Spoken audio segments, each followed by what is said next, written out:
السلام عليكم شباب، شلونكم؟ اليوم موضوعنا عن لعبة تشارلي الشبح. خلونا نعرف شنو يعني لعبة تشارلي.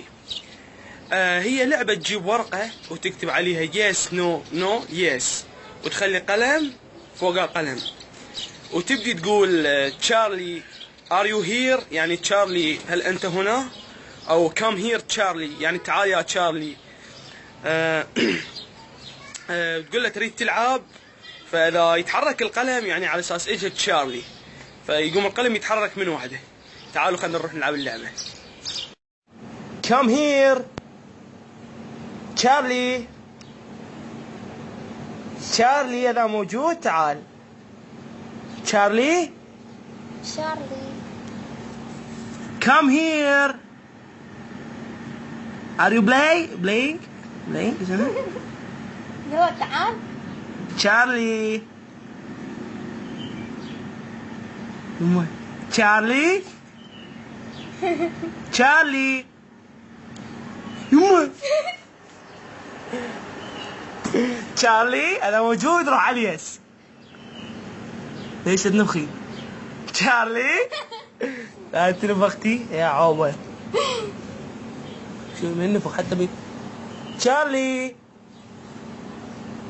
يمه. لا شغله صار لا صار صدق هاي تشارلي يمه. انا موجود، روح على اليس. لا روح عنه. انا موجود، روح على اليس. موجود تشارلي.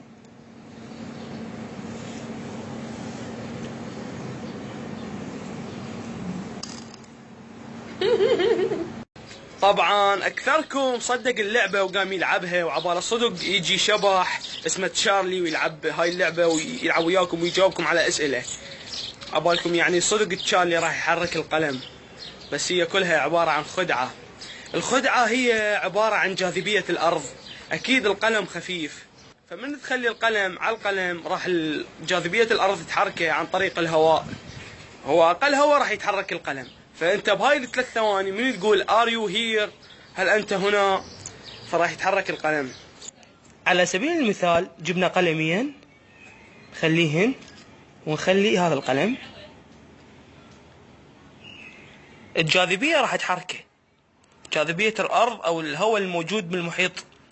هسه مثلا من نقول تشارلي يتحرك، شوفوا على اقل هواء يباعوا يقوم يتحرك، او اذا تنفخ نفخه صغيره يقوم يتحرك، مثل ما تشوفون قام يتحرك على حسب جاذبية الأرض. يعني تشارلي أصلا ما موجود، عبارة عن خدعة.